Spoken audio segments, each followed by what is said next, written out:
Buenas tardes, saludos cordiales, bienvenidos a esta nueva edición del Foro La Región.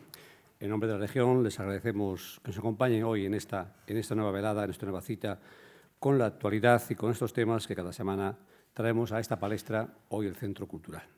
Les recordamos que además del seguimiento que hará mañana el propio periódico La Región de este foro, también igualmente el suplemento Vida el domingo. Esta edición se está emitiendo en directo en streaming a través de la página web de la región, www.laregion.es. Hoy a la tarde el foro adquiere tintes musicales, puesto que nuestro ponente invitado, Manuel de la Fuente, nos va a hablar de una leyenda, de Roger Daltrey y de Who. Lo va a hacer con el conocimiento que posee debido a sus trabajos en esta materia. El más reciente, Mi historia, memoria de Roger Daltrey, fundador de Who, y sin duda nos aguarda un foro ameno, por lo menos a priori esa es la impresión que tenemos, y conociendo al ponente pues lo será. Un hombre además que es profesional de la comunicación, imparte clases, con lo cual sabe transmitir mensaje, que es de lo que se trata. Para preludiar a nuestro invitado contamos con alguien también vinculado a toda esta esfera de la música, como es Rubén Álvarez, director del Festival Ouren Rock. Por cierto, antes de empezar el foro, recordamos que deben de silenciar los móviles, una cuestión de cortesía, evidentemente, y que después habrá, como siempre, un coloquio con nuestro invitado. Así pues, Rubén, cuando quieras. Pues buenas tardes a todas. ¿Se escucha?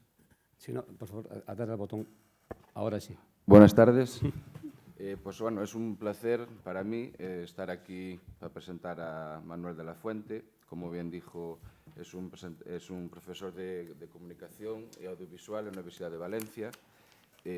Por su investigación, así a grandes rasgos, se centra sobre todo en cine documental, cine español y sobre todo música, y lo mejor de rock. Autor de diversos textos sobre música y cine, como los libros de Franz Zappa, En el infierno, El rock como movilización para la disidencia política, visiones cinematográficas de los 80, del 1950 a los años 2000. También ha traducido al español las memorias de Franz Zappa y de Roger Patey, de The Who. The Who, que es de lo que realmente va a tratar este coloquio, es una de las pocas bandas que quedan de los años 60, nombrada por muchos como la banda más grande de todos los tiempos y que marcó una época, y por lo menos en mi opinión, un traspaso del rock al punk. Porque grandes grupos como fueron después los Sex Pistols, los Ramones, pues bebieron de su música y sus influencias. Poco más que decir, la letra de The Who siempre fue reivindicativa, movilizó masas, cosa que hoy por hoy las bandas que quedan hoy de rock pues le cuesta un poquillo a nivel nacional por lo menos, y que bandas internacionales llenan estadios. Y bueno, lo importante es que no se pierda, yo hablo ya desde mi propia afición, que no se pierda el rock, que es lo más importante que tenemos, porque las influencias que nos están llegando ahora y que están escuchando nuestros hijos de pequeños en el colegio, pues dejan mucho que desear. Y sin nada más, le doy aquí el paso a Manuel. Bueno, pues, a ver. Esto... No, directamente. Vale. Bueno, pues muchas gracias, Rubén, por la presentación, y quería dar las gracias al Foro La Región, especialmente a Óscar Utoiriño y a Juanjo Feijó por la invitación. Es un placer estar aquí en Orense en este día para hablar ante ustedes. Como no, mi agradecimiento por su presencia en esta sesión. Es un placer estar aquí en el foro y estar en Orense para hablar de música rock, de culturas del rock, porque, como comentaba Rubén, pues parece que según se van institucionalizando las músicas, las culturas, parece que van perdiendo la rabia, la revolución, la rebeldía, esa furia juvenil que tenía en los años 50 y 60, pero bueno, aquí estamos combatiendo contra ese descrédito o esa caída en el ostracismo institucional, ¿no? El motivo de esta charla es la publicación de este libro, que salió en una editorial nueva que se lanzó el año pasado por parte del antiguo editor de Malpaso, que son las memorias de Roger Daltrey, que se ha titulado Mi historia, memorias del fundador de The Who. Gracias os sean dadas Mr. Kibblewhite, porque el señor Kibblewhite es el maestro que expulsó a Royal Daltrey del colegio, con lo cual le permitió iniciar su carrera en el mundo del rock. Y como comentaba Rubén, pues es muy interesante hablar de una banda de The Who, porque nos habla de lo que es la cultura popular, de lo que ha sido la cultura popular en el siglo XX, de lo que está siendo la cultura y la música popular en el siglo XXI. Y, en definitiva, cuando hablamos de cultura y de cultura popular, pues estamos hablando también de política y habla de nuestro lugar en el mundo como ciudadanos, ¿no? Porque eso es lo que nos distingue a los seres humanos del resto de seres, la capacidad de articular sentidos culturales, de relacionarnos entre nosotros y de ver cómo se puede intervenir cultural y políticamente para crear un mundo mejor, ¿no? Entonces, en ese sentido, las memorias de Daltrey son muy interesantes. Yo no voy a hablar de toda mi charla de Daltrey, porque para mí hablar de un artista sobre todo es una excusa para hablar de lo que ese artista ha representado dentro de su expresión artística, sea cine, sea literatura, sea en este caso música rock, y plantear algunos de los temas que aparecen representados en las canciones de los Who, en la trayectoria que tiene este grupo ya que va a cumplir prácticamente 50 años, porque es un grupo que se inicia a mediados de los años 60 y que de manera más o menos interrumpida en dos grandes etapas, una primera que llega hasta mediados de los años 80 y otra que se retoma a finales de los años de esa misma década, de los años 80 hasta la actualidad, pues van definiendo muchas de las cosas que nos hacen reflexionar sobre lo que es nuestra historia en Occidente, tanto en cultura como en política. Así pues, a lo largo de esta charla sí que utilizaré el caso de The Who como caso sintomático, evidentemente, porque vamos a hablar de The Who y de Royal Daltrey, pero sobre todo quiero contextualizar lo que son las culturas del rock. Empezaré por ahí, después trazaré una evolución histórica y política por lo que es el rock desde que surge en el año 53-54, desde que surge de manera oficial, de manera institucional, para después hablar finalmente del caso sintomático de los Who y un caso que nos afecta a todos particularmente, que es la relación entre cultura, música rock y censura, porque es algo que yo creo que es definitorio y es un caso que sigue totalmente vigente, pues no solo en el mundo del rock, sino en el mundo del rap, casos como el de Valtonyc o casos que conocemos constantemente y que viene periódicamente a la palestra, ¿no? Entonces, aprovecharé también para poner un par de proyecciones. Uno es un fragmento de una película de The Who, el documental oficial que se hizo en 1979 por parte de Jeff Stein, que se llama The Kids Are All Right, donde aparece la interpretación de My Generation en el año 67 y donde aparece el famoso petardazo que deja sordo a Pete Townshend. Y después, para hablar de lo que es la cultura de la imagen de los años 80, pondré un fragmento de la intervención de Frank Zappa en la Asamblea del Estado de Maryland criticando los movimientos de censura. Porque yo soy fan de The Who, pero como ha comentado Rubén, yo soy sobre todo fan de Frank Zappa. Soy zapiano y redento, no por una cuestión emotiva que también, sino por una cuestión intelectual, porque es uno de los artistas que más nos hacen reflexionar. Y me gusta mucho el libro de The Who, el que he tenido el placer de prologar y traducir, porque guarda muchas concomitancias con lo que es esta cultura del rock y esta cultura de la reflexión conscientemente política. Cuando hablamos de cultura del rock, tenemos que pensar que, bueno, el rock es una música que nace oficialmente en el año 53-54, sin embargo, ya en la década de 1920 ya había canciones que hablaban de rock. Porque, y esto tiene mucha relación con el caso de la censura, rock and roll es una manera eufemística de llamar al acto sexual. En toda lo que es la cultura popular de finales del siglo XIX y sobre todo consolidada en el siglo XX y especialmente después de la Segunda Guerra Mundial, las etiquetas de esta música cultural, de las distintas culturas, hacen referencia a actos que no se podían expresar en público más con eufemismos. Por ejemplo, jazz, la música jazz, hay varias teorías sobre lo que significa jazz.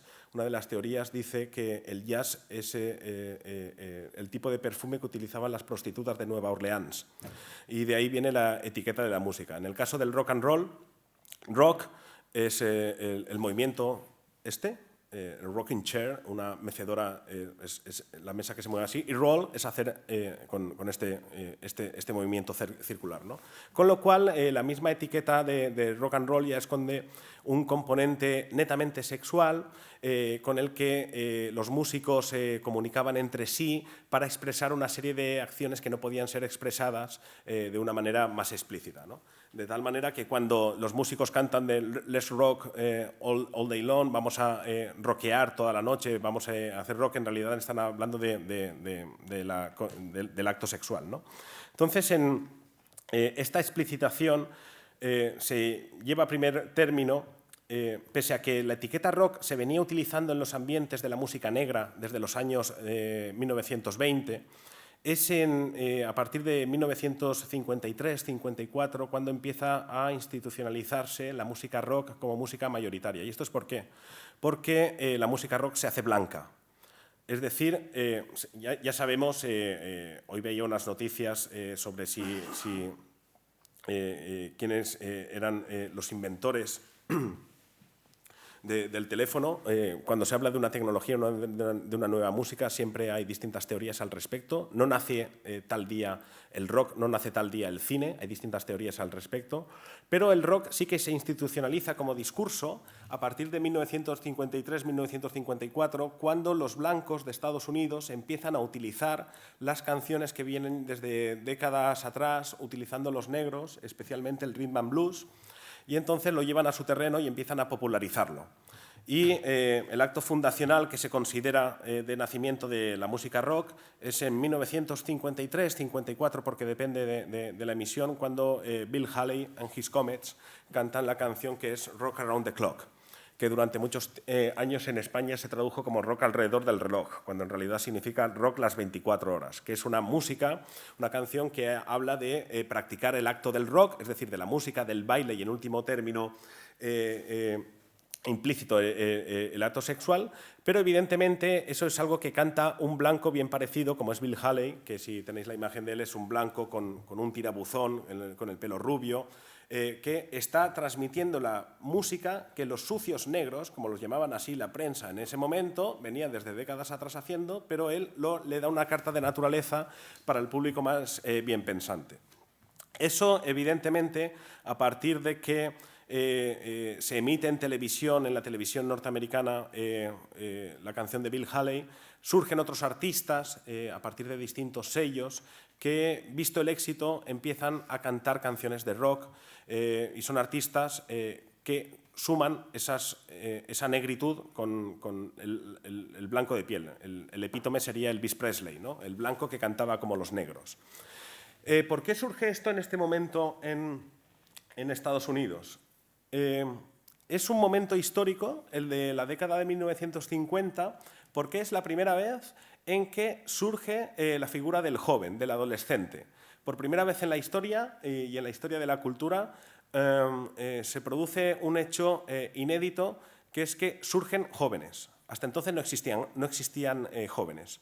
Es decir, vivimos un momento después de la Segunda Guerra Mundial donde ha habido muchos muertos, y se produce un baby boom, una explosión demográfica después de 1945, y para cuando llegamos a 1954, 1955, que es cuando empieza a triunfar Elvis Presley, ya tenemos jóvenes de 10, 15 años de edad que empiezan a demandar un tipo de cultura que se aleja, se opone frontalmente a la de sus padres. Eso es lo que está pasando hoy en día con el reggaetón, del que hablaremos después, ¿no?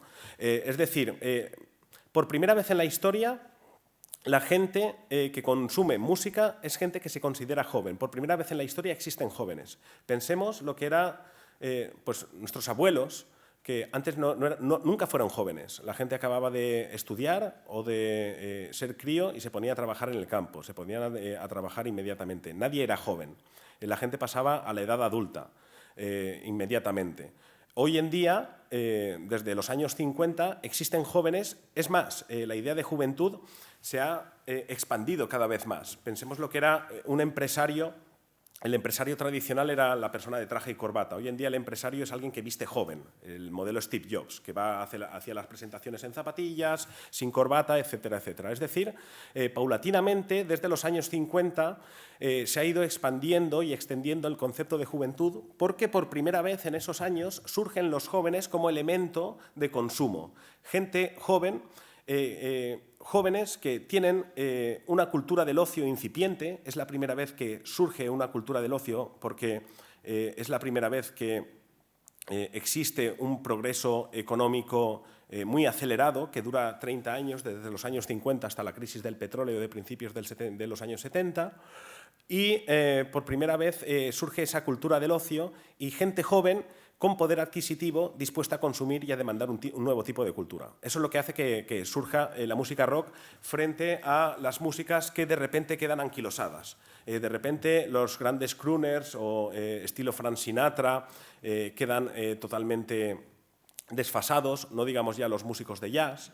Y son los jóvenes los que expresan su voluntad de tener una música nueva. Este concepto es fundamental, es algo que está estudiado en todos los textos académicos sobre rock. La idea del rock unido al concepto de juventud, porque es la primera vez en la historia, insisto, en que surge la figura del joven, del teenager, que tiene dinero en el bolsillo y que es capaz de consumir y que genera un nuevo tipo de cultura y de música, ¿no? Entonces, eso es lo que definirá la cultura del rock, hasta el punto de que habría que redefinir y definir el concepto de juventud. Guy Debord, el filósofo del situacionismo, que en 1967 publicó un libro fundamental que se llama La sociedad del espectáculo, decía que la juventud no es una edad, sino un estado de ánimo. Yo cuanto más años cumplo, más me aferro a esa definición, ¿no? Porque evidentemente de lo que se habla es de esa juventud. No, da igual, es una construcción social, como un constructo como otro cualquiera. Es decir, es la actitud, la autenticidad, que son los conceptos que se irán utilizando, ¿no? Entonces, por primera vez, aparece esa cultura joven, y esa cultura joven, esos jóvenes, empiezan a expresarse a partir de dos herramientas fundamentales, que son la música, existiendo una música rock que elimina como industria mainstream directamente todo lo que ha sucedido hasta entonces. Desde los años 50 ya empieza a popularizarse el rock como la música mayoritaria, como la música masiva. Y la segunda herramienta sería el cine, porque el cine desde el primer momento populariza la música de rock. Ya desde los años 54 y 55 tenemos películas que presentan a los primeros artistas del rock, a Fats Domino, a Little Richard, a Elvis Presley, en una serie de películas que hablan de esa rabia de la juventud, de esos jóvenes que se rebelan contra la cultura y contra lo que representan sus padres. Películas como, por ejemplo, Semilla de maldad, de Blackbird Jungle, del año 54, o películas como The Girl Can't Help It, que es una película de Frank Tashlin, el que hacía las películas de Bugs Bunny y también películas con Jerry Lewis. Entonces, en ese sentido, empieza a expresarse ese tipo de cultura hecha por jóvenes, representada para jóvenes y consumida por jóvenes. Porque Elvis Presley, cuando empieza a triunfar, él tiene 20 y pocos años, ¿no? Y esa será una de las características que definirá a la cultura del rock en los años 50 y 60. Son todos jóvenes produciendo esa música y siendo consumida por ellos mismos, ¿no? Eso genera una serie de problemas en Estados Unidos, evidentemente, porque Elvis Presley, y esto está relacionado también con el concepto de censura, aparece ya censurado desde el principio porque en sus primeras intervenciones en televisión, cuando aparece cantando y bailando las caderas, se censura su cuerpo de tal manera que solo se recorta el plano para que aparezca de cintura para arriba cantando, ¿no? Porque ahí entraría el concepto de corporeidad. Cómo por primera vez, de manera masiva, los medios de comunicación empiezan a retransmitir una música asociada a una corporeidad, y una corporeidad que por parte de la prensa y de los medios de derechas en Estados Unidos está considerada como lasciva. En ese sentido, las canciones de rock expresan ese tipo de sexualidad, esa celebración de la sexualidad, que será una de las características que definirá el rock en adelante. El rock es una celebración de la vida, una celebración explícita de la vida, una celebración explícita del lema que se acuñaría en los años 60 de sexo, drogas y rock and roll, del hedonismo, del cuerpo, de la celebración sexual. De tal manera que las canciones de rock, desde un punto de vista implícito para esquivar la censura, hacen referencia constantemente a eso. Tenemos las canciones de Elvis Presley o tenemos la canción de Little Richard cuando dice: tengo una chica que se llama Sue, ella sabe lo que me gusta hacer, aguamba buluba balam bambú. Evidentemente ese aguamba buluba balam bambú es una manera de voy a decir lo que no se puede decir, ¿no? Entonces como si pusiera los pitidos que aparecen en la televisión, ¿no? Eso resulta bastante interesante porque estos conflictos, pese a que los medios de comunicación los intentan tapar, es algo que no se puede evitar. Y esto se hace mucho más agresivo en la década posterior, en los años 60, con dos artistas que polarizan el foco geográfico de la expansión de la música rock. El primero de ellos en salir cronológicamente sería Bob Dylan, en Estados Unidos, que cambia el paradigma de lo que es el músico de rock, y esto lo voy a explicar enseguida. Y el segundo artista-grupo sería los Beatles, que se lo llevan que empiezan a que se hable de la British Invasion, de la invasión británica. En ambos casos estamos hablando también de esa reivindicación de la corporeidad.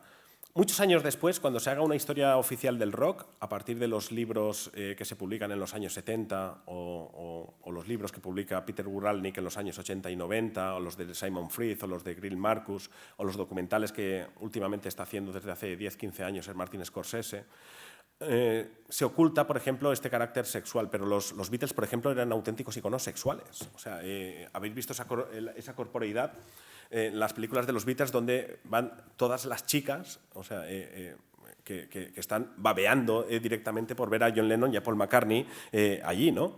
Y eso se ve, por ejemplo, en películas como A Hard Day's Night, como la primera película que realizaron con Richard Lester en el año 64, ¿no? ¿Por qué lo de Bob Dylan? Bob Dylan cambia un paradigma muy fuerte en el rock and roll, que eso afectará a lo que expresa, a lo que cuenta en este libro Royal Daltrey. Hasta entonces, el artista de rock, el auténtico creador del rock, era el intérprete, el cantante. Era irrelevante si el cantante o el intérprete era el letrista, el compositor de las canciones. Elvis Presley apenas escribió música. Todo era la factoría de Tim Panally en Estados Unidos, es decir, la zona donde los artistas se reunían en Greenwich Village para escribir canciones que después las vendían al mejor postor y a los artistas. Pero el autor era Elvis Presley. Frank Sinatra tampoco era compositor, pero nadie niega que Frank Sinatra era el autor de las canciones, ¿no? Porque se las apropiaba directamente. Bob Dylan cambia ese paradigma al introducir la figura del cantautor, porque él es un músico que viene de la escena folk, es decir, donde hay un compromiso político explícito. Rápidamente se deshará de esa escena folk en el Festival de Newport, donde desenchufa la guitarra eléctrica. Sabéis de lo que estoy hablando, ¿no? Porque estoy comentando cosas que han sido ampliamente conocidas. Pero lo curioso de Bob Dylan, y no es casualidad que al final sea él quien se lleve el Premio Nobel de Literatura, es que da esa voz poética donde sitúa el papel del letrista y, a ser posible, el letrista-compositor en un primer término. Es algo que tomarán enseguida también los Beatles, porque los Beatles es un grupo que empieza haciendo versiones de canciones de los años 50. De hecho, ellos tienen en algunos de sus discos versiones, incluso en Beatles for Sale tienen un Roll of Beethoven. Pero enseguida se convierten en letristas porque llevan al primer término el poder de la palabra y no solo el poder de la expresión. En ese sentido, ¿por qué digo que esto es curioso con este libro? Es curioso porque este libro se titula Mi historia, memorias del fundador de The Who, porque tal vez hace falta explicar que Royal Daltrey es el fundador de The Who. ¿Por qué? Porque siempre ha sido tomado en segundo término en comparación con Pete Townshend. The Who es un grupo prácticamente bicéfalo. Pero, a diferencia de otros grupos, como los Beatles con Lennon y McCartney, donde los dos eran compositores de las canciones, y luego añadidos por Harrison y por Ringo Starr, que también se convirtieron en compositores, The Who no. The Who les pasa un poco como a Pink Floyd. Es un grupo donde hay un cantante y un grupo donde hay un compositor. ¿Quién se ha llevado los méritos y la reivindicación tradicionalmente? Gracias al paradigma de Bob Dylan desde los años 60, el compositor de las canciones, no el intérprete, no el frontman. Entonces, cuando salieron las memorias de Pete Townshend, que es el guitarrista y el compositor de las canciones de The Who, en la portada no hacía falta poner memorias del fundador de The Who, porque todo el mundo sabe quién es Pete Townshend. Sin embargo, con Roger Daltrey sí.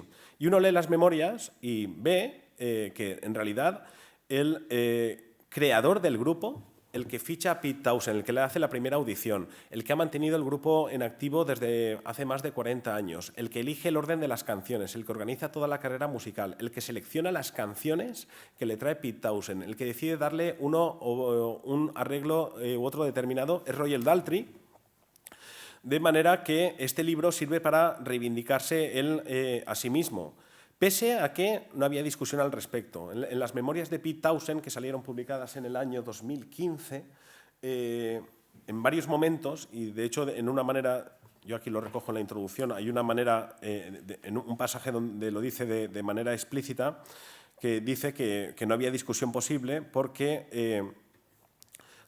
Daltrey era el auténtico líder del grupo y que eso no había ninguna cuestión al respecto. Dice Pete Townshend en sus memorias: Roger era el líder incuestionable. Yo controlaba buena parte de lo que se hacía porque era quien componía las canciones y al hacerlo influía por fuerza y con fuerza en la orientación musical. Pero el líder era Roger, siempre lo había sido. Sin embargo, pese a que era el líder, y lo reconoce quien ha sido tomado como líder, hay que poner en el título que es el fundador de The Who, ¿no? Ese paradigma es curioso, sirve para explicar la tensión de fuerzas en este grupo entre el compositor, el letrista y el intérprete, el frontman de las canciones, porque nos lleva a esa preponderancia del autor, del compositor en las letras de las canciones. Volviendo a los años 60, que es cuando surge, en ese momento es cuando surge The Who, la rabia de los jóvenes consumidores de los años 50 se manifiesta, se exacerba en esa década, en los años 60, porque esos ya son postadolescentes, ya son jóvenes, y se produce un fenómeno en Estados Unidos muy curioso, y es que las universidades no son capaces de inscribir a todos los jóvenes que quieren matricularse de esa generación del boom de la explosión demográfica. Eso hace que todos los jóvenes en Estados Unidos reivindiquen su papel en la sociedad, piensan que están siendo expulsados, no pueden acceder a las universidades, a las carreras que quieren. Las universidades no están preparadas para eso y surge también un movimiento político muy consciente, se sienten desclasados del sistema y ahí es cuando surge todo el movimiento del pacifismo, de la guerra contra el Vietnam, del movimiento hippie, de estos movimientos pacifistas, los movimientos por los derechos civiles. No estoy diciendo que el rock lo provoque, pero sí lo provoca también porque la cultura no es solo un reflejo de la sociedad donde se inscribe, la cultura también es un motor de la sociedad. La cultura también participa en la sociedad, la cultura también hace cambiar las cosas, cambiar la concienciación. El ejemplo tradicional sería el Guernica de Picasso. El Guernica de Picasso no es un cuadro que represente una guerra, es un cuadro que también influye en esa guerra, influye en el conflicto, toma partido, toma posesión en ese caso. Un texto cultural participa, no solo refleja, influye. Y en ese sentido, todas estas canciones, toda esta música de los años 60 del rock, esa expresión eléctrica que introduce el rock frente a otras músicas, también contribuye a esa rabia y a esa cesura entre la juventud y las generaciones anteriores que se manifiesta sobre todo en los años 60, ¿no? Voy a poner ahora un fragmento de la película de Kids Are All Right, donde, porque es una actuación del año 67, donde The Who interpretan My Generation. Es un programa de televisión, el momento es muy conocido. Lo digo porque después, como coda, como final de la charla, pondré otra actuación de los Who más reciente para que veamos el contraste de uno de los aspectos que quiero comentar.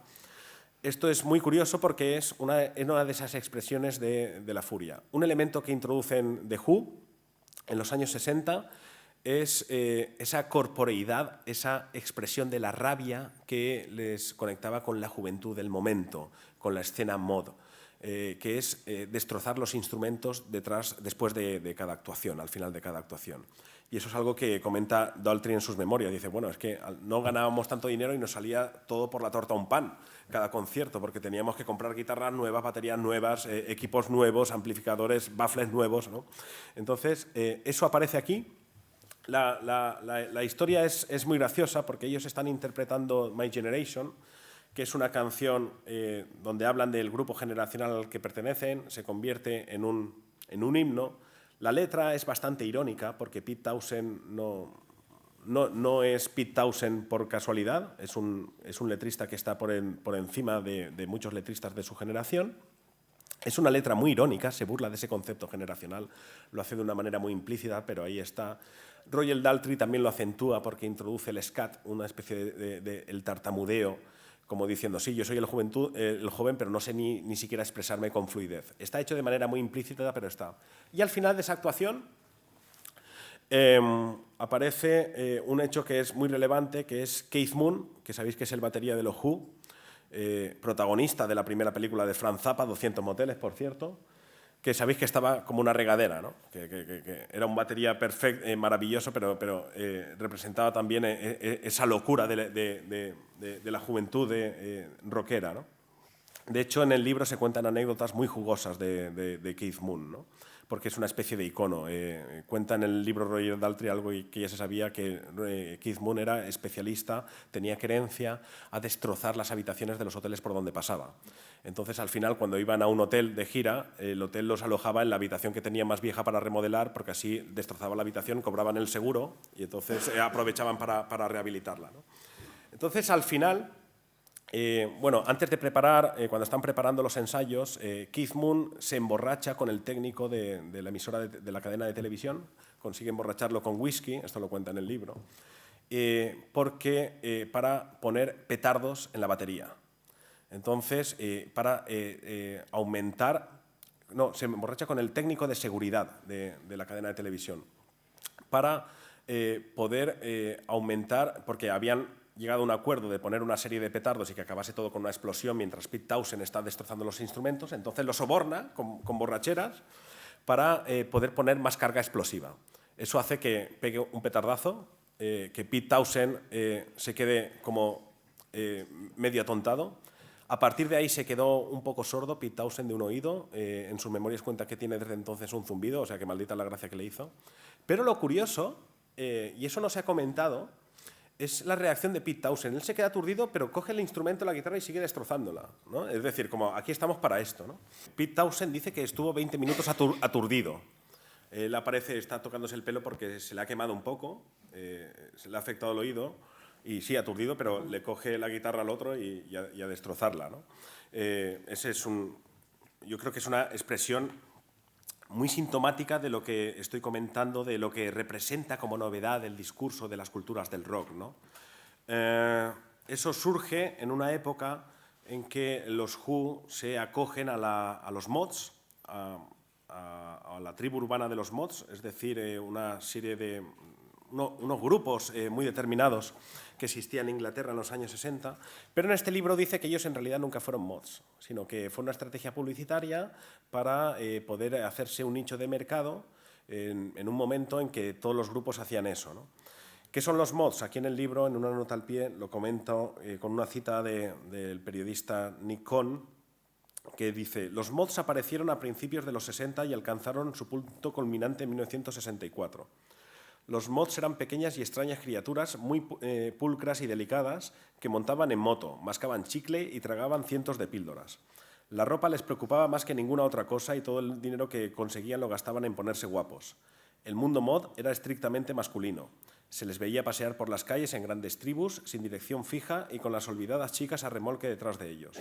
Bailaban solos, sumergidos profundamente en maravillosos sueños narcisistas. No sonreían y cuando había un espejo en el club hacían cola para mirarse. Posaban, hacían gestos, se ponían chulos y se embriagaban de sí mismos. con toda la mitología que ha existido sobre el movimiento mod, al que se adscribieron The Who al principio. De hecho, The Who sería como el gran grupo mod. Su película Quadrophenia de los años 70 habla de esto, si bien quien más se lo creyó fue Pete Townshend y Royal Daltrey prácticamente que reniega de ello, ¿no? Otra de las grandes características, bueno, la gran característica de The Who es esta manera no estoy despreciando su música, todo lo contrario. Digo que esta expresión musical llevada a la corporeidad, de destrozar los instrumentos, de expresar esta rabia, de hacer partícipe una especie de performance al público que ha ido a entregarse ahí, eso es una de las grandes características de ellos. Y otra de las grandes características es su carácter pionero, que como comentaba Rubén en su amable presentación, pues cómo actuaron de puente con la generación del punk que surgió en los años 70 y también cómo fueron incluso pioneros en la música electrónica con las introducciones de canciones como Baba O'Reilly, ¿no? Con el uso de sintetizadores, ¿no? En ese sentido. Pero es muy curioso en la escena punk, porque eso ya nos lleva a los años 70 y ahora a los años 80, que voy a comentar brevemente. Porque en los años 70 es cuando surge una nueva generación, que es en esta generación la que reniega del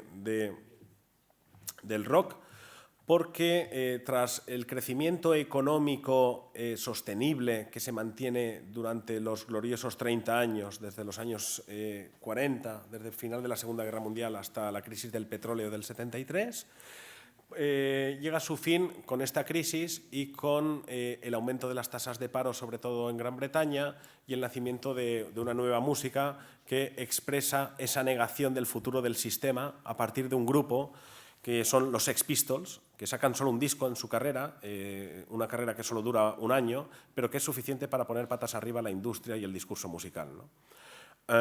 Hay un libro muy bonito, os lo recomiendo, es un libro maravilloso que se llama Rastros de Carmín, de Greil Marcus, que es una historia cultural de los Sex Pistols y una historia cultural del siglo XX retrotrayéndose a la Edad Media. Porque lo que cuenta ese libro es que debajo de la historia oficial, de la historia institucional, existen historias subalternas, historias underground, que permanecen en la memoria como los rastros de carmín, es decir, como los besos.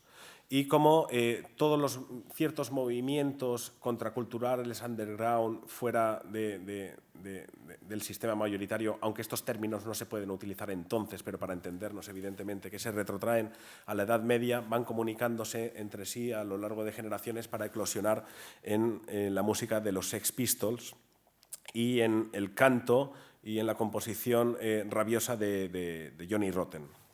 Entonces, ahí aparecen ya todos los conflictos. No es casualidad que ahí es ya cuando empiezan a aparecer los problemas de The Who.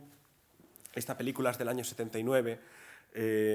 Keith Moon, el batería, muere por esas fechas, por una sobredosis de pastillas para combatir su adicción al alcohol. Y The Who entra en crisis porque ese espacio, el espacio que ellos han pionerizado, es el que ocupan grupos como los Sex Pistols, como los Ramones, como los Clash, es decir, ese nuevo tipo de grupos con un compromiso político muchísimo más explícito y que niegan la capacidad del sistema para dar respuesta a la ciudadanía y a la juventud. Y es en ese momento, de plena crisis económica, cuando surgen dos políticos que son los que se darían la etiqueta a la revolución conservadora de los años 80. El gobierno de Margaret Thatcher, que llega al poder en Gran Bretaña en 1979, y el de Ronald Reagan en la presidencia de Estados Unidos, que gana las elecciones de 1980. Ronald Reagan se mantendría en el poder hasta el año 88, su legado se extendería hasta el año 92 con la presidencia de George Bush, y Margaret Thatcher está en el poder hasta el año 90. Es decir, que todos los años 80 están dominados por estas políticas neoconservadoras que son los que establecen las pautas políticas, comunicativas, sociales de lo que estamos viviendo hoy en día.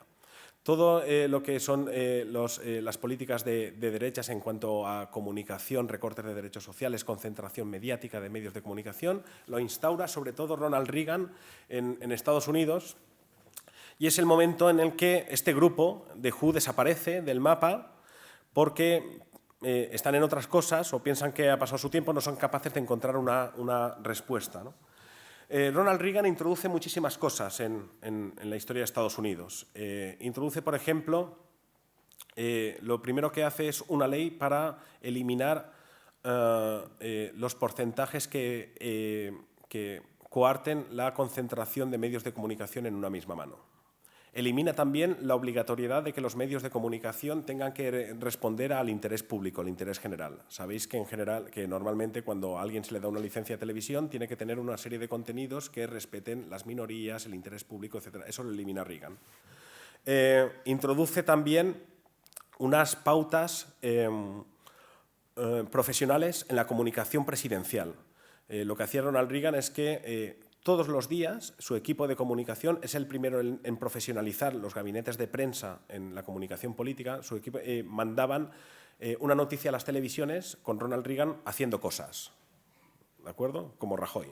Es decir, Ronald Reagan inaugurando un pantano, ni Ronald Reagan haciendo esto, ¿no? Entonces siempre los periodistas tenían una imagen positiva del presidente moviéndose y además podía hacer una comunicación mucho más positiva de cara a la opinión pública, ¿no? Además, es un presidente que surge para combatir la deslegitimidad que estaba empezando a tener la clase política expresada por la música punk y ejemplificada por la crisis del Watergate en Estados Unidos. Es decir, cuando los ciudadanos empiezan a ver que el presidente del país miente, que manipula, que a lo mejor haría falta un cambio de sistema. Ronald Reagan llega en el momento adecuado para eso, ¿no? Entonces, él establece esas pautas. Y una de las cosas muy curiosas que hace Ronald Reagan, y ahora es el vídeo que voy a poner a continuación, es un vídeo, dura unos 6-7 minutos, pero yo creo que os va a gustar. Es que sabéis que en Estados Unidos, para acabar con el comunismo, se llevó a cabo una caza de brujas en los años 50, el macartismo, que habéis visto en un montón de películas como Buenas noches y buena suerte, etcétera, etcétera. Eso lo hizo Ronald Reagan en los años 80 contra la música rock, en una cosa que se llamó, la prensa, los medios de comunicación la llamó la guerra del porno, Porn Wars. Y que contó con la participación no solo del Partido Republicano, sino del Partido Demócrata. Hubo un momento en que el rock fue tan incómodo, por todo esto que hemos ido comentando de las cuestiones de rebeldía, etcétera, etcétera, que decidieron ponerle fin a eso.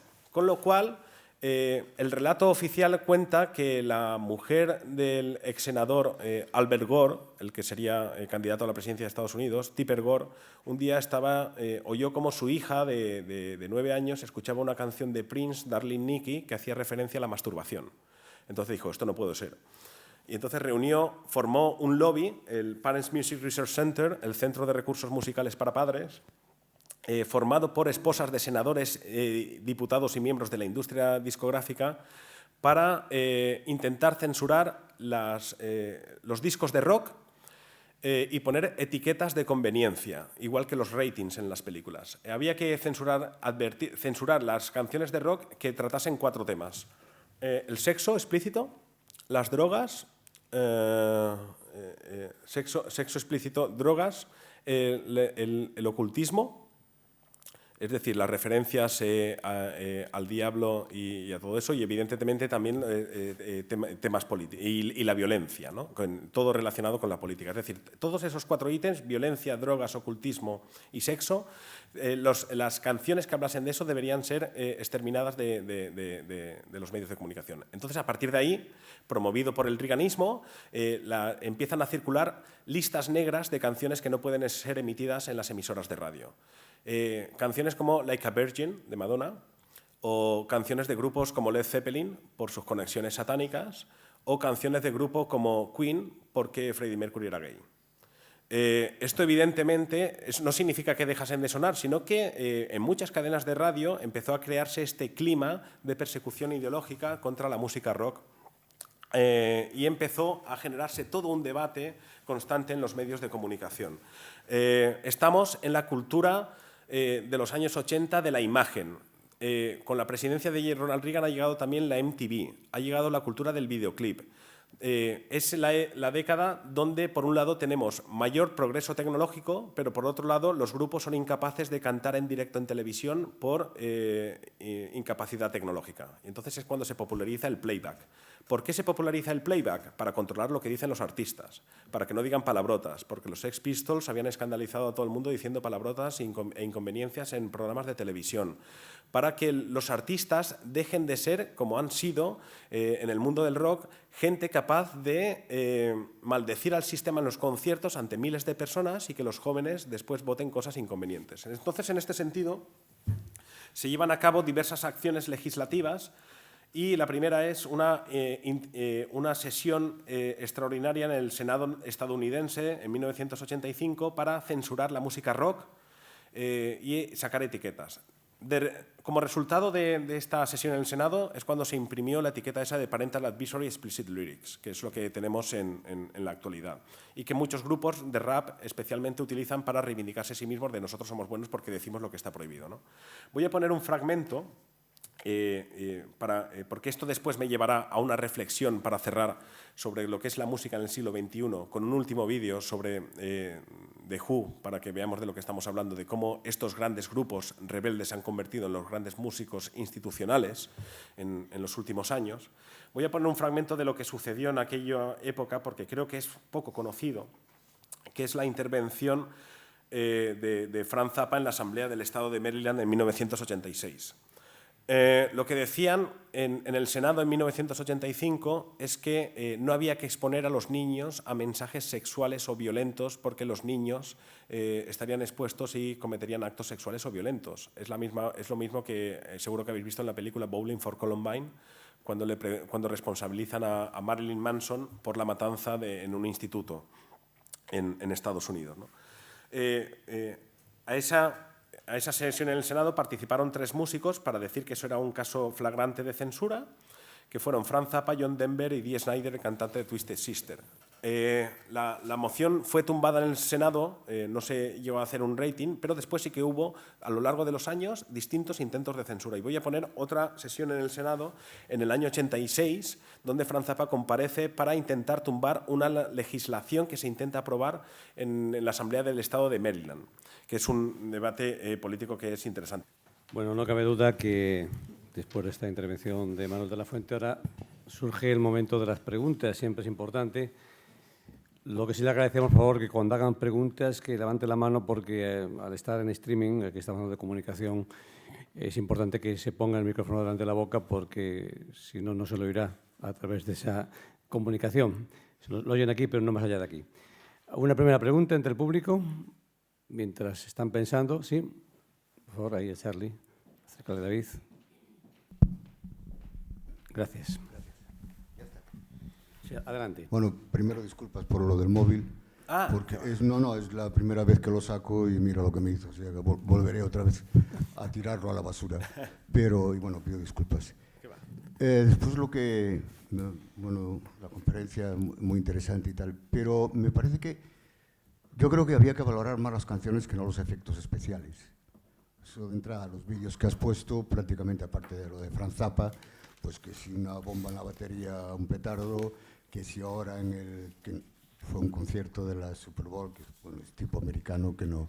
Y son un poco más las canciones lo que deben de representar mucho más a los grupos y por qué se hablan de ellos, ¿no? Y por qué influyeron en las distintas generaciones a lo largo de los años. Y bueno, noto que a lo mejor lo importante es que los Sex Pistols fueron, pero también noto que a su alrededor pululan otros grupos que crearon también todo ese movimiento. Hoy el rock no está muerto, porque si se escuchan grupos nuevos, se forman en el año 2015, sacan discos que venden, lo que pasa es que no han llegado a ese nombre tan importante como otros grupos tienen. Entonces pienso que noto que es un poco negativo lo que estabas diciendo en cuanto a toda esa historia, y que ha habido y seguirá habiendo gente muy importante y dentro del movimiento rock. Y en cuanto al bachata y todo eso, yo la critico. Todo lo que estoy diciendo va implícito en la pregunta, creo que me entendiste, pero sí. Yo la critico no porque sea una música para salidos, No tienen que ponerse el cuerpo así, yo me pongo así y vamos tirando. Es por lo que no me gusta. Y entonces critico bachata como otros estilos, ¿no? Pero es porque no me gusta, no es... Y bueno, hablo en primera persona y hablo yo, que soy la persona que mejor me conozco. Y eso es lo que quería hacer referencia, que creo que tiene mucho más importancia, más mérito y que ha sido algo vital en la historia política, social, económica a lo largo de décadas. El rock, sobre todo. Y lo que está muerto es alrededor los demás. Son puntuales de estilos que, bueno, duran lo que duran, pero que no tienen la continuidad del rock. Después, es a lo que yo quería referirme. Gracias. No, sí, pues muchas gracias. Gracias. En ningún caso trato de negar la importancia de la canción. Lo que digo es que la canción es algo más. Entonces, claro que se ponen vídeos efectistas pues también para atraeros la atención, pero es que no son canciones sin más. No niego la función estética de la música, que es importantísima, sino que una canción también genera efectos. Y que estos grupos, aparte de ser recordados por las canciones que hacían, no se puede disociar una cosa de otra. Creo yo. Es como la gente que dice, a mí me gusta el fútbol, pero no lo que va unido al fútbol, que es la corrupción. Digo, pero ¿cómo se puede distinguir una cosa de otra? Es imposible. Entonces, la canción es importante como texto, pero la canción también va unida a una interpretación. Entonces, My Generation sí que comentaba que tan importante es la escritura de la canción, el texto en sí, como la interpretación donde él tartamudea para establecer un distanciamiento con lo que está haciendo. Y tan importante es eso como lo que pasa con Keith Moon, tan importante es eso como destrozar las guitarras como un acto estético. Es decir, en la función del arte, sin negar el valor estético para nada, sí que me gusta también destacar el efecto político que consiguen las canciones y que al fin y al cabo es lo que hace que permanezcan hoy entre nosotros. ¿Alguien es capaz de negar el valor estético del Guernica de Picasso? No, es imposible. ¿Se puede negar también la función política que cumple el Guernica de Picasso y que se va renovando año tras año? También es imposible. ¿Me explico? No. Entonces esa es la función, yo creo que la función política del arte, de la cultura, no es negar su valor estético, es ponerla también en primer término, pero también decir que la estética no es algo para la contemplación evasiva sin más, sino para hacernos pensar disfrutando, pero también pensando a dónde nos lleva esa estética. ¿Que el rock ha muerto? Evidentemente el rock siempre va a permanecer, pero igual que permanece el jazz o permanece la música de Mozart. Eso es... A mí me provoca, no sé, iba a decir tristeza, pero también es una constatación de que los tiempos cambian. También ha muerto el cine porque la gente hoy en día está viendo series en Netflix, que a mí todas me parecen prácticamente espantosas, porque se genera una cultura de la comodidad en vez de ir a las salas de quedarse a consumir el capítulo que nos genera la ansiedad para ver el siguiente, etcétera, etcétera. No digo que el rock haya muerto como género, ni como música, ni como función, sino como expresión mayoritaria de un grupo generacional de gente de 20, 19, 21 años que se sienten identificados como la música transversal en distintos países con el que se identifican. El año pasado yo hice una estancia de investigación de 2 meses en China. Estuve en distintas ciudades. En Wuhan no, estén todos tranquilos. No, ya me lo ha preguntado mi madre 20 veces. Exactamente. Y es muy curioso, a todos los sitios a los que iba en las grandes ciudades como Pekín, Shanghái, Hong Kong, no suena rock, suena música latina. Pero es alucinante. Entonces empecé a pensar en los últimos viajes que he hecho y no me había dado cuenta, en Italia, en Turquía, en distintas partes, es la nueva koiné musical de la gente joven. Porque la gente quiere corporeidad, quiere bailar y quiere no escuchar a gente de 70 años, la gente de 20 años, quieren escuchar a coetáneos suyos. Y los coetáneos suyos están haciendo ese tipo de música, que es lo que le consume y lo que les hace moverse. ¿A mí me gusta ese statu quo? No, yo prefiero esto, que es de lo que hablo y a lo que me dedico. A mí me gustaría que saliesen grupos como The Who, mayoritarios, que consiguiesen eso, pero es que no sucede. ¿Quién gana hoy dinero y dice que se pone a llorar de la emoción porque se ha comprado un jet privado? Maluma. Ningún rockero. Sin embargo, los rockeros, o sea, ¿qué grupo de rock sale hoy como los Rolling Stones capaces de hacerse multimillonarios antes de los 30 años para comprarse sus propios jets y viajar a cuerpo de rey por todos lados? Ninguno. Son los raperos y los reggaetoneros. Entonces, eso es lo que hace que, guste o no guste, es el statu quo, es el cambio del paradigma musical. La gente joven se relaciona con ese tipo de músicas, se expresa con ese tipo de músicas. Hay una película muy interesante de hace unos meses, en Valencia se estrenó, pero duró 2 semanas. La última película de Pablo Larraín, que se llama Emma. Pablo Larraín es el director de El Club, de No, el biopic sobre Jackie Kennedy, es un director chileno de relevancia que estrena en todos los festivales. Y es una película que habla de esto, de gente joven de 20 años que consumen reggaetón y se expresan con el baile con el reggaetón. Y hay una secuencia que está muy bien con Gael García Bernal, que es el protagonista de la película, que habla con ella, él interpreta a un cuarentón coreógrafo que dice: la música que consumís vosotros los jóvenes es una porquería, es una mierda, os están engañando, estáis despolitizados, no sirve para nada más que para el consumo. Es una música, el reggaetón ese, que solo está hecho para que consumáis y no penséis, que es el argumento que todos nosotros podíamos expresar como rockeros. Y ella responde, la protagonista responde, dice: no, yo me expreso con mi corporeidad bailando, o sea, esto es mi política. Nos guste o no nos guste, es lo que tenemos. No niego que el rock haya muerto como género, niego que ha muerto, afirmo, no afirmo que ha muerto como género, afirmo que ha muerto como la música transversal generacional de la gente muy joven. En cuanto a lo de la bachata o lo de la música latina, o sea, lo único que constato es esa realidad. Que me guste o no me guste, pues... y el tema de la sexualidad, claro que a mí no me gusta ese tipo de música, porque a mí me gusta otro tipo de música, pero yo no sé si dentro de 20 años me gustará J Balvin, no lo sé. O sea, a lo mejor me falta entrar, o Maluma.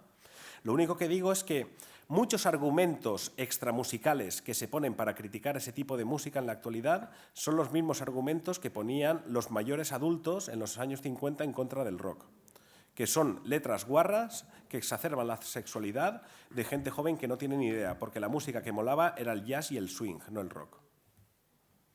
Que no es lo mismo, puede que no sea lo mismo, pero se utilizan los mismos argumentos extramusicales para denigrar ese tipo de música. Es lo único que estoy diciendo. No sé si me explico. Espera un segundo, Charles, que te llegue el micrófono, por favor. Ahora. No quiero monopolizar. El grupo Tool, matizo eso solamente, sí. El grupo Tool, americano, acaba de sacar un disco. En las listas de Spotify, todas esas listas de descargas, le quitó el puesto a Taylor Swift. Y hace temas de 13 minutos. Hace poco, otro grupo de las mismas características también ha sido el número 1 en Estados Unidos. Es decir, grupos que se mueven en los 40 años, 30 años. Y entonces la cuestión de que gente joven o no, la cuestión es que también existió en su momento dado la canción del verano y ahora pues ya no existe. Entonces son momentos puntuales, como pues son esos estilos. No estoy diciendo que lo que digan, mira lo que digan, porque se escandalizan por un pezón, cuando ya Estacia de los Jefferson Starship salía desnuda de cuerpo para arriba a cantar a finales de los 60. O sea que no escandalizan a nadie. Pero yo digo que el rock está, y llego a conclusión mayores, abandonado por los medios de comunicación. Se cree en eso de que es para mayores, que también consumimos música los mayores, que tampoco son, los adolescentes no son tan importantes tampoco, en el sentido consumen lo que consumen, pero los demás también tenemos nuestro consumo propio e importante para la sociedad.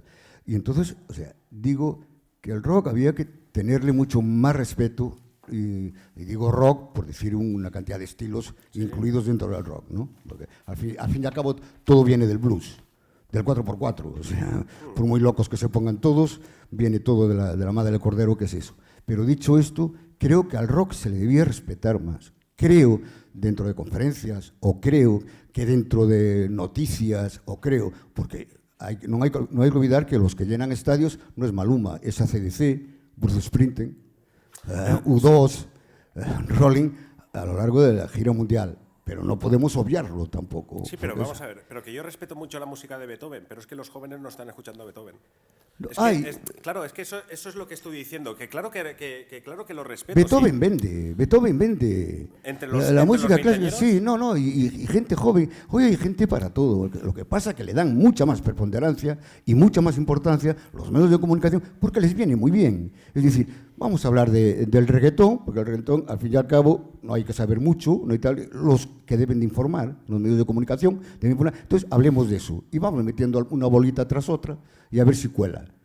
Pero hay una música por ahí que se debe respetar y que se debe tener en cuenta, y es el rock, porque, repito, hay grupos que se forman, pues hace 4 años, grabaron su disco o su segundo disco y tienen éxito. Lo que pasa que no es muy mayoritario, pero existe. Y si existen jóvenes que hacen grupos de rock y jóvenes que los compran, ergo se tiene que vender. Sí. Y repito lo de Tulo, el caso de Tulo, Sí, que es no, paradigmático, ¿no? Sí, no, pero, Gracias, Charlie. pero no dejan de Ya ser no hablo casos, más. casos también. Gracias. No, muchas gracias, no, muchísimas gracias porque es un debate muy interesante. O sea, yo no quiero que se interprete lo mío como una falta de respeto, ¿no? Si lo decías en ese sentido, o sea, nada más lejos de la realidad. Yo lo que más respeto es el cine de John Ford. Y nadie hace el cine de John Ford hoy en la actualidad, o el cine de Lubitsch, o la música de Beethoven. Pero como discurso institucional de una cierta grupo generacional ha desaparecido. O sea, y no pasa absolutamente nada. Y claro que a mí no me gusta que las cosas sean así, pero es que yo veo que las cosas están siendo así. Entonces, en ese sentido, a mí tampoco me gusta que la gente deje de ir a las salas de cine, pero yo voy mucho a las salas de cine, yo voy un par de veces al cine por semana y el público está envejecido. No, los únicos que van a ver las únicas películas que se van a ver en las salas de cine, la gente de 20 años y llenan las salas, son las películas que son series de televisión llevadas al cine, Star Wars y The Avengers, que son series mantenidas durante años y se ofrece un nuevo capítulo de 3 horas de duración. Es esa serialidad porque se está llevando a las salas ese concepto de serialidad. Pero claro que el rock hay que respetarlo y entronizarlo y considerarlo una música clásica es respetarlo. También se respeta la música de Miles Davis y la música de Louis Armstrong. Y nadie está diciendo, pero no ejerce la función social que ejerció en los años 50 o en los años 60, esa función social transversal. Y la música también, hablar de música también es hablar de los efectos sociales y de los efectos políticos. Por otro lado, yo sí que creo que la industria manda, la industria impone cosas, impone los gustos, que es lo que estás comentando, pero yo creo que hasta cierto punto, sí, muy brevemente, porque a la industria anglosajona lo que menos le gusta es que la música mayoritaria hoy en día sea música en español. Preferiría música en inglés porque están exportando un modelo de vida, una cultura, una sociedad y también un idioma. Y algo que les toca mucho las narices, por mucho que después pongan dinero porque se suben al carro y tal, es que quien esté triunfando en el país, en Trumplandia, sea música latina cantada en español.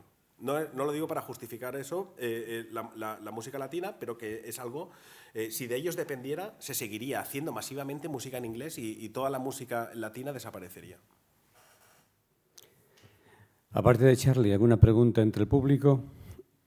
¿Algún brazo más levantado que hay entre ustedes? Rubén, te voy a dar la oportunidad de que hagas una pregunta. Has presentado a nuestro invitado, pero te seguro que alguna pregunta te queda por hacer, ¿no? Algo de rock entiendes, creo, ¿no? No. Acércate al micrófono, sí. Estoy de acuerdo con él en el asunto de que el rock, hoy por hoy, pues que haya bandas que puedan llenar estadios nuevas, como dice Charlie, es muy complicado. Sí, Charlie tiene razón, que hay muchos grupos, como Desacato, aquí a nivel nacional, que son grupos hoy por hoy que pueden meter 5.000, 6.000 personas y tienen 5 o 6 años de trayectoria. No es cierto tampoco que esté acabado el rock. Lo que sí tiene razón es que, yo lo veo por ejemplo en el festival, la gente que compra entradas para un festival es de unos 20 a 28, 29 años y esa gente sí que nosotros notamos que pide otro estilo de música. Sí que piden alguna banda consagrada de rock, pero sí piden, nosotros este año por ejemplo tenemos a Raiden. Raiden salió ahora abriendo los premios Goya, por ejemplo, es un estilo que casi no se pueden identificar, es medio rap, un poco de electrónica, no sé, Novedades Carmiña, pero sí que es muy complicado, muy complicado. Y es lo que dice el rock, institucionalmente tú vas a un ayuntamiento, vas a algún sitio y dices que vas a hacer algo de rock y casi te cierran con la puerta de las narices. Eso sí que es un tema muy... Nosotros, por ejemplo, lo vivimos aquí con el ayuntamiento. Llevamos 5 años y llevamos 3 años con 0 euros. Entonces es muy difícil de poder también atraer cosas y institucionalmente no hay apoyos a esas bandas. Y nada más. No tengo nada más. A mí no me gusta ese panorama, yo prefiero estos grupos. Yo doy clases de esto, a mí me encantaría que la gente joven, o sea, se interese por los Who, por los Beatles, que hubiese, que como en los años 60, donde se hacían música rock a raudales, que estaban todos los grupos, que todos triunfaban, que los grupos underground, como la Velvet Underground, se hacían millonarios, etcétera, etcétera. Pero es que eso yo lo veo solo en casos muy puntuales. Y a nivel de patrocinadores y de todo, ¿eh? Tú ya vas a hacer un concierto o algo, algún directo, y es de un estilo, digamos, pues tirando a indie, en plan Vetusta Morla, y se te abren todos. Y vienes con un grupo de rock, o que sea muy bueno, que hace solao en todas las salas, y para ganar 1.000 euros hay que sudar. No cabe duda de que hoy le recordamos que es el Día Mundial de la Radio, según Naciones Unidas, y hemos improvisado una radio aquí con ustedes. Hemos puesto música, hemos puesto comentarios. Antes de despedir a nuestros invitados, recordamos que el próximo foro es un foro muy interesante que tenemos aquí también, el día 20, con el coronel Sánchez Corbí, que es el que estuvo en la lucha antiterrorista contra ETA, que va a hablar un poco de estas 5 décadas de guerra contra ETA. Pues muchas gracias a Rubén Álvarez y muchas gracias a Manuel de la Fuente y a ustedes por habernos acompañado en esta edición del Foro de la Región. Muchas gracias.